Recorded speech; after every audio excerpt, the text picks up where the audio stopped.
नमस्कार दोस्तों, कैसे हैं आप सब। दोस्तों लास्ट वीडियो में हमने अपना एक टॉपिक स्टार्ट किया था हार्ट, उसकी डिजीज़ क्या क्या होती हैं उसके बारे में एक छोटे छोटे से इंट्रोडक्शन दिया था मैंने आपको।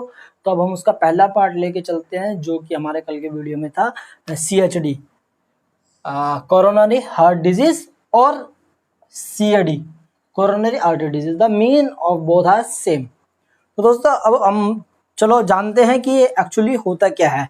जो हमारा हार्ट होता है, हार्ट के अंदर ये आर्टरीज होती है, ब्लड वेसल्स होती हैं। ये राइट कोरोनरी आर्टरी, ये लेफ्ट कोरोनरी आर्टरी। जब इसके अंदर कुछ जम जाता है, जैसे कहते हैं कि भाई खून का थक्का जम गया या कोलेस्ट्रॉल जम गया, किसी भी तरह की कोई चीज़ जम जाती है तो ये नैरो हो जाती है, जिसकी वजह से हार्ट को खून की सप्लाई नहीं मिल पाती पूरी तरह से, ऑक्सीजनेटेड ब्लड की, जिस वजह से हमें हार्ट अटैक हो जाता है। दोस्तों इन थक्के को, इन नैरो होने को हम आर्थरोस्क्लेरोसिस कहते हैं। और दोस्तों इसका पता कैसे चलता है कि भाई जब एकदम से आपको CHD हुई है, क्या हुआ है, इसका पता कैसे चलता है। इसके सिम्टम्स है दोस्तों, हैवीनेस, टाइटनेस, चेस्ट के अंदर थोड़ा सा प्रेशर सा होता है, दर्द होता है। इसकी वजह से हमें ये मतलब एक आइडिया लगा सकते हैं कि शायद हमें CHD की प्रॉब्लम ना हो, लेकिन जाना हमें अपने कार्डियोलॉजिस्ट के पास है। ही नोज बेटर कि आपको बीमारी कौन सी है। और दोस्तों अब अच्छा हम जानते हैं कि CHD में कॉम्प्लिकेशन क्या होते हैं। चलो ये तो हमने जान लिया, हाँ भाई ठीक है, इसके अंदर आर्थरोस्क्लेरोसिस हो गया है और अब हमें CHD की बीमारी हो गई है, लेकिन आगे क्या हो सकता है वो जानना बहुत ज़्यादा ज़रूरी है। तो दोस्तों सबसे बड़ी कॉम्प्लिकेशन है हार्ट अटैक।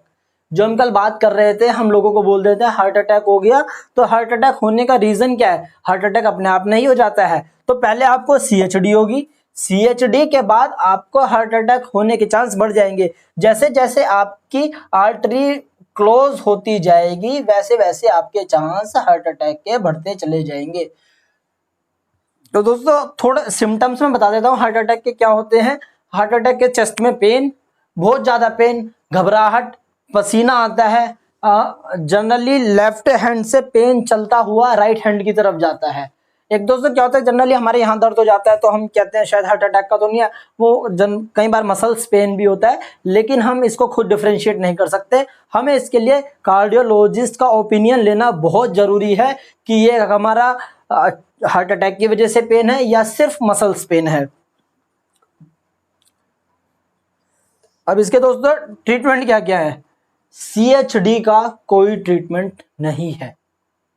हाँ जी दोस्तों, CHD का कोई भी ट्रीटमेंट नहीं है, सिर्फ दवाइयाँ दे के उससे रोका जा सकता है उसी स्थिति में, और कुछ अपनी आप एक्सरसाइज करके, अपना डाइट प्लान चेंज करके, और स्मोकिंग, सबसे बड़ी चीज़ है स्मोकिंग।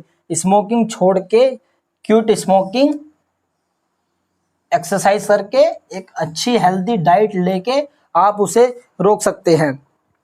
और इसमें मेडिसिन में के नाम नहीं बताऊंगा, मैं सिर्फ कैटेगरी बताऊंगा कौन कौन सी है कैटेगरी होती है, क्योंकि बहुत से लोग क्या होते हैं यूट्यूब पे वीडियो देखते हैं और वो मेडिसिन लेना स्टार्ट कर देते हैं। तो मैं सिर्फ आपको इसकी कैटेगरी बताऊंगा कि कौन कौन सी कैटेगरी दी जाती है। इसके अंदर बीटा ब्लॉकर दिया जाता है, नाइट्रोग्लिसरीन दिया जाता है, एंजियोटेंसिन दिए जाते हैं, कैल्शियम ब्लॉकर दिए जाते हैं, और एस्पिरिन, शायद बहुत से लोग जानते होंगे इसको इकोस्प्रिन 75 के नाम से, जिसके घर में कोई पेशेंट होगा तो ये उस कंडीशन में दिया जाता है जिसको हार्ट अटैक होने का बहुत ज़्यादा हाई रिस्क होता है। मतलब CHD हो गया है उसे या CAD हो गया है उसे, और उसे हार्ट अटैक होने का बहुत ज़्यादा चांसेस है, तो उस कंडीशन में हम एस्पिरिन देते हैं, वरना नहीं देते हैं। अब दोस्तों हम बात करते हैं कि इसमें मतलब इसका उपचार क्या है। अगर बाय चांस किसी को हो जाता है, आर्थरोस्क्लेरोसिस हो जाता है, फिर एकदम से हम देखते हैं कि हार्ट अटैक हुआ, हॉस्पिटल लेके गए, डॉक्टर ने पहले उनका क्या कहते हैं एक टेस्ट किया, टेस्ट के बाद उनको पता चला कि भाई हाँ भाई इनको हार्ट अटैक हुआ है, तो इसमें क्या क्या उपचार किया जाए। तो दोस्तों एक होता है लेज़र सर्जरी, ठीक है, उसमें लेज़र के जरिए उस जो हमारा थ्रोम्बोसिस बना है, जो थक्का बना है, उसको निकाला जाता है। दूसरा होता है दोस्तों बाईपास सर्जरी। कई बार डॉक्टर कहते हैं कि जी 3 नसें थी, 2 पूरी ब्लॉक हो गई है, एक आधी ब्लॉक हो गई है, तो इसका और कुछ नहीं हो सकता है, इसकी हमें बाईपास सर्जरी करनी पड़ेगी। बाईपास सर्जरी में क्या होता है, पैरों की नसें निकाल के उस थक्के वाली जगह को बाईपास करके और वहां हम दूसरी नस जोड़ देते हैं। तीसरा होता है एंजियोप्लास्टी। एंजियोप्लास्टी में क्या होता है, जब एक नस हल्की फुल्की सी नैरो हुई होती है तो हम उसमें एक छल्ला डाल देते हैं, जिसे एंजियोप्लास्टी कहते हैं। आपने जनरली भाषा में कई बार लोगों को बोलते हुए सुना होगा वे इसके छल्ले डले हुए हैं।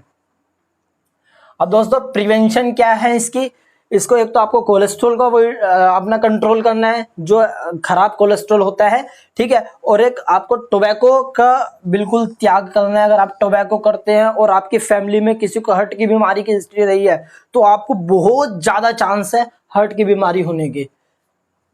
अब दोस्तों हम बात करते हैं कि इसमें टेस्ट कौन कौन से होते हैं, कि हमें कैसे पता चलेगा। तो डॉक्टर जनरली क्या टेस्ट प्रेस्क्राइब करते हैं, कई बार आप जाते होंगे और डॉक्टर ने टेस्ट लिख दिया कि जी आप ये टेस्ट करा लो, तो आपके दिमाग में बहुत सी बार आता है डॉक्टर ने तो ऐसे टेस्ट लिख दिए है पैसा बनाने के लिए। बट दोस्तों ऐसा नहीं होता, वो टेस्ट बहुत ज़्यादा जरूरी होते हैं, वो आपकी लाइफ के लिए ही होते हैं। और दोस्तों जो कुछ टेस्ट है मैं बता रहा हूँ, एक तो ईसीजी होता है।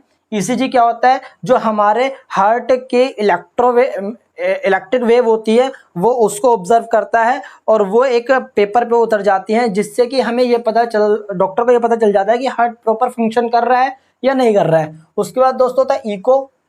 ये एक तरह का स्कैन होता है हार्ट का। एक होता है स्ट्रेस इको। एक स्ट्रेस इको क्या होता है कि एक वॉकिंग चेयर टाइप होती है, आप उस पर चलते हैं और उस कंडीशन में आपका एक स्कैन किया जाता है। एक दोस्तों है सिटी स्कैन। इसके अंदर स्पेशलिस्ट द्वारा आपको एक दवाई का इंजेक्शन लगाया जाता है, फिर आपके हार्ट का स्कैन किया जाता है जानने के लिए कि कौन सी नर्व कितनी ज़्यादा ब्लॉक है। फिर दोस्तों होता है ब्लड टेस्ट। हम बहुत सारे ब्लड टेस्ट जैसे लिपिड प्रोफाइल हो गया, कोलेस्ट्रॉल हो गया, ये ब्लड टेस्ट करा के भी हम जान सकते हैं कि हाँ भाई इनको कितनी दिक्कत और कहाँ दिक्कत है, उसके हिसाब से मेडिकेशन स्टार्ट होता है। और दोस्तों कुछ इसकी दवाइयाँ हैं जो मैं अभी नहीं बताऊंगा आपको, जब हमारा ये हार्ट का टॉपिक खत्म होगा तो लास्ट टॉपिक में मैं आपको इसकी मेडिसिन डिस्क्राइब करूंगा। आपने घर में जनरली अपने देखा होगा कि भाई दवाइयाँ चल रही है, भाई ये दवाइयाँ चल रही है तो कौन सी दवाई किस काम करती है। कई बार आप दवाइयाँ छोड़ देते हैं, अरे छोड़ रहा है नहीं खाई कोई बात नहीं कुछ नहीं हो रहा, बट दोस्तों वो बहुत ज़्यादा हानिकारक हो सकता है आपके लिए, ठीक है। तो मैं लास्ट वीडियो में आपको हर दवाई का मतलब बताऊंगा कि ये दवाई कितनी ज़रूरी है और क्यों है और डॉक्टर ने किस लिए लिखी है, ठीक है दोस्तों। शायद मुझे लगता है आज का आप ये CHD आपको समझ में आ गया होगा। और अगर आपको कोई डाउट है तो आप कमेंट बॉक्स में जाइए और वो डाउट लिखिए, मैं आपको उसको और ज़्यादा अच्छी तरह एक्सप्लेन कर दूंगा उस पार्ट को। अच्छा दोस्तों आज के लिए इतना ही, कल मिलते हैं हमारे हार्ट के सेकंड टॉपिक के साथ और कल उसके बारे में बात करते हैं आराम से, ठीक है। आज के लिए इतना ही, धन्यवाद।